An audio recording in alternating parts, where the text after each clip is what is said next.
If you want a spectacular view, start with spectacular glass. This is the Tract Toric UHD 8-power Japanese-built binoculars that feature German HT extra-low dispersion shot glass.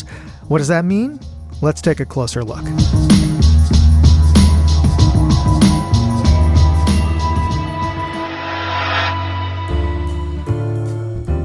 Let me start with a quick unboxing, and then let's just see the contents of the box.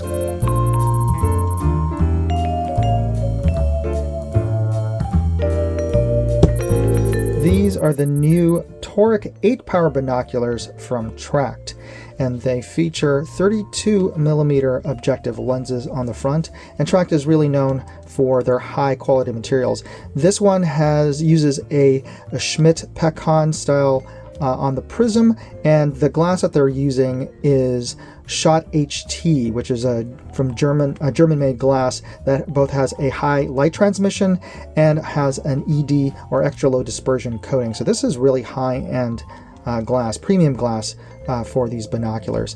And you can see here it comes with retained front lens covers and a pair of covers that are retained via the neck strap for your rear glass, and it has loops for your neck strap that it does come with. It is fully armored with a rubberized coating. It has a magnesium alloy for the tubes and the chassis housing for the bridge. Fully armored overall, nice texture, good grip.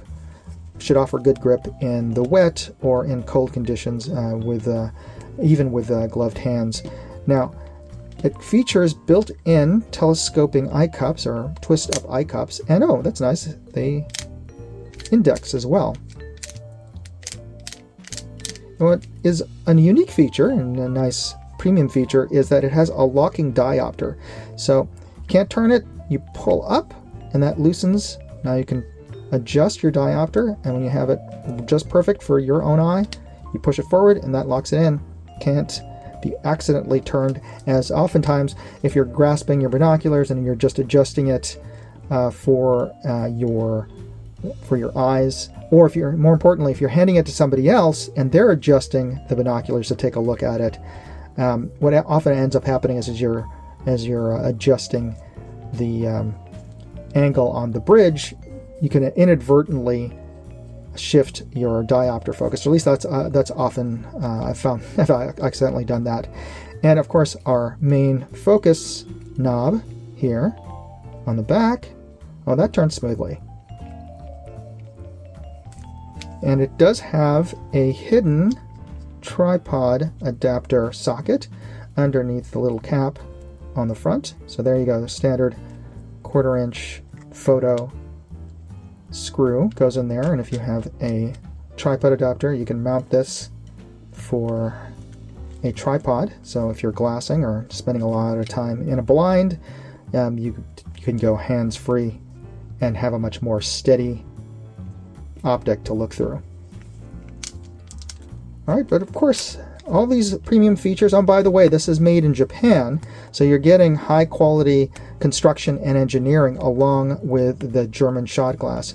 So what's great about Tract is they offer all these premium features, and for a reasonable package, it overall looks great, feels great in the hand. But of course, the important thing is, how does it look through the glass? So we're going to take this outdoors and give it an optical test next. Let's start by taking a look at some wildlife, or at least some foliage, while we're looking for wildlife. What I can see is this tree stump, which is about 35-45 feet away. Some pretty good detail here. While I can't find any birds in the foliage nearby, I do see one bird high above us, about 200 feet up. There appears to be a hawk, and I can't identify this. I'm not a birder, but if you happen to know which species of hawk this is, please leave me a comment. Next, let's take these binoculars out to the range and look at some reference targets at a known distance.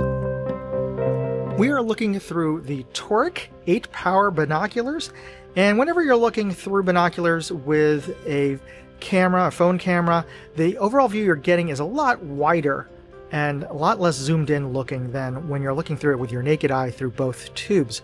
So they're actually, it's very clear. I can tell you from my own personal experience looking through this with a naked eye, it's very clear, very color accurate, but you're not getting as much detail when you're looking through the footage here. So you know what, let's move this up a little bit closer to 50 yards so we can take a look at the reference targets and glean a little more data. All right, we've moved up to 50 yards and we're taking a look at the same reference target board, and now we can see far more details more clearly, and we can talk about them. You can see that the image is nice and bright. You can see detail even in the shadowed backdrop. You can see the texturing of the bullet hits onto that steel backdrop behind our reference target board.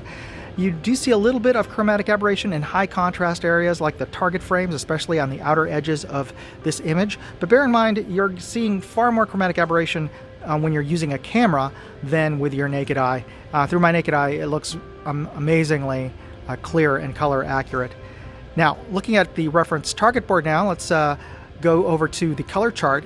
Vibrant colors on the color circle and on the charts below, above and below, and on the grayscales on either side of the color circle. You can even make out individual gray squares on that grayscale chart. And moving over to its right on the grid target, you can clearly make out the individual lines of that grid target.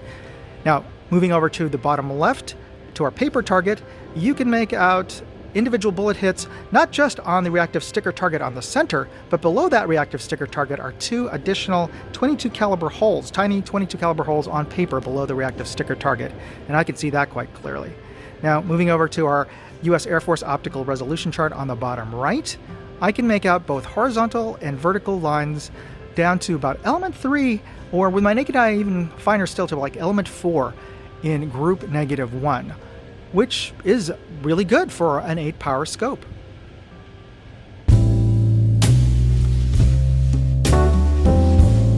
Thanks for sticking around till the end of the video, and if you haven't already, don't forget to hit the like, subscribe, and notification bell buttons right now. It just takes a second to do that, and it's absolutely free, so I appreciate you taking a moment to press those buttons before this video ends. And I'd also like to thank Tract for sending out their newest model of Toric, their most compact model. Now, they also make larger objective-sized Toric binoculars, and of course the advantage to that is the larger the objective, the more light gathering and better performance in low light or twilight conditions. But the advantage of having a compact pair of binoculars is, well, it's more compact, it's more easily packable, easier to put this into your backpack, your gear bag, range bag, or even potentially a coat pocket if you have a large enough parka.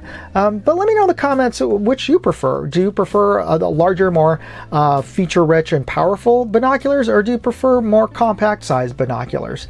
But if you are interested in picking these up, I've included product links as well as more information in my full written review at moondogindustries.com, and you'll find a link to that article in this video's description.